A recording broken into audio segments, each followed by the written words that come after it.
My intimate love and fantasies.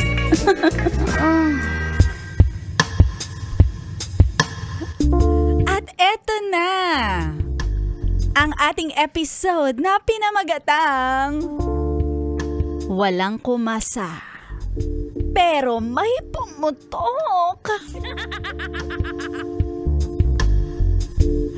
May kwento ako. Babae po ako. Share ko lang ang experience ko na para akong nakakita ng multo. Dati kasi mahilig ako sumama sa mga outreach program. Nagpupunta kami sa mga remote areas para magbigay ng damit at pagkain sa mga liblib na lugar. Doon may nakilala akong lalaki sa outreach. Malakas ang charisma. Once a month lang naman ang aming biyahe papunta sa malalayong lugar. Pero madalas kami na magka-chat. Ang feelings ko nag-umpisa sa crush.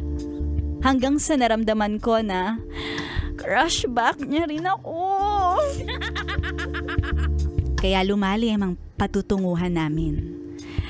Pati ang aming liblib na lugar na sumisiksik sa aming puso ay na-reach ng outreach na ito.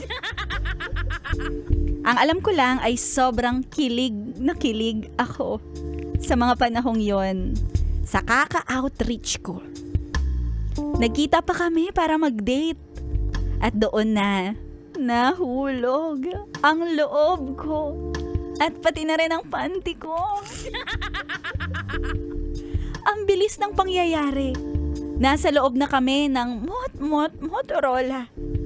Naganap ang first time in a long time na churot-churot. At sobrang saya talaga.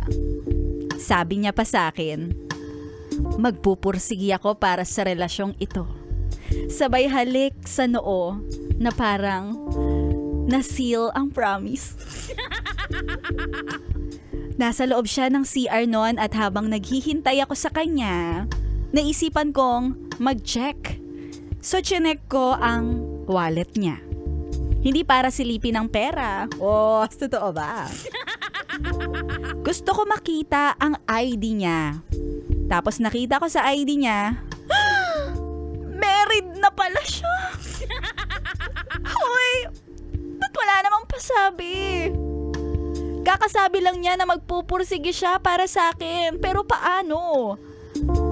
Nakalabas na siya ng CR at gusto kong tanungin. Pero ang pinili ko ay ang manahimik.